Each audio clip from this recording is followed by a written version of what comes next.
So quick video today guys on how to keep your car a bit more economic on the road. I've noticed mine starting to get a bit worse on fuel again now, so I average 12 litres of my car weighing in at 3.1 tonne and 33-inch tyres and the roof rack and stuff. So at the moment I'm up to 15 litres per 100, and normally last service I was lazy and didn't clean the sensors, so just going to clean out my MAF sensor and map sensor on this car.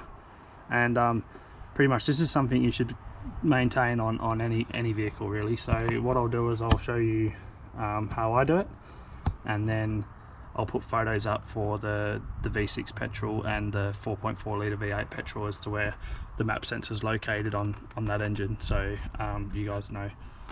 Right, first things first, I'm going to pull this out, give that a clean, and then I'm going to pull this off and give that a clean. So this is a T25 Torx bit, and this is just a couple of 8mm bolts, and off it pops.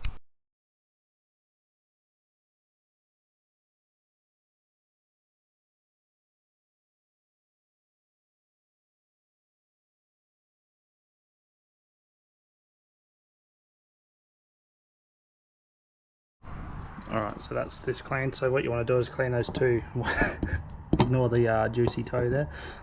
You want to clean those two metal barbs that you can see coming down. That's what the air flows in from, and I'm pretty sure there's another sensor up inside that crevice there. So I give it a little spray up in there, spray over the metal things, and then once again you got to let it dry because that's pretty important. As far as pulling it out and putting it back in, it's quite simple. You see the locking tab in here, so you push it in, and then as you just hold a bit of pressure on it and twist, so that bottom end locks into place, and you just got a retaining screw on this side. It's nice and simple, and I notice I get about 2 to 3 litres difference when they're really dirty. So after I've done like a real big trip and all that, I generally notice the big difference after cleaning these up, because I get a bit of oil on the map sensor more than the MAF. But this one doesn't give me too many dramas, but the map sensor itself is always getting gummed up because I don't have a catch can. So alright, so on the TD-V6 2.7, it's on your inlet little Y manifold here. On the V8, the 4.4 V8, it's right up the back, which is quite hard to get to, and I'm not quite sure on the V6 petrol, but I'll do a Google search and put a photo up of where it is for you. So all I'm going to do is pull this sensor off. It's a T25 Torx bit.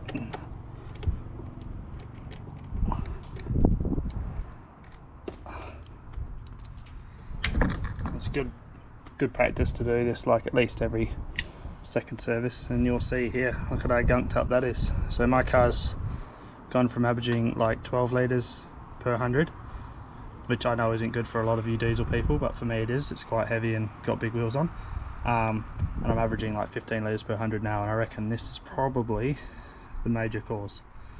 So all I use is you want to use a proper cleaner for this. I'll put it somewhere so I can get it on my trailer. So I use the CRC mass airflow sensor cleaner. You pretty much want a cleaner which evaporates.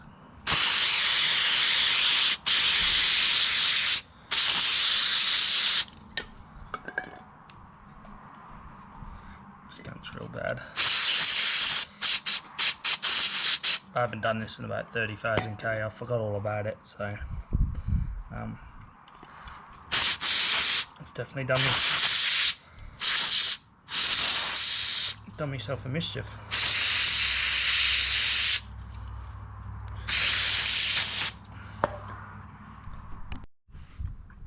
So that's it all cleaned up. Basically it is important to make sure that it's dry before you put it back in, as you'll see here. So get fluid come out of it. That's why you need to use like an electrical cleaner or something which dissolves over time, otherwise you're gonna get some pretty funky readings and your car won't run nice at all. So I generally just give a little tap out and a blowout, and then I leave it for 5 minutes before I put it back in. So yeah, it's just it's really important to keep these clean.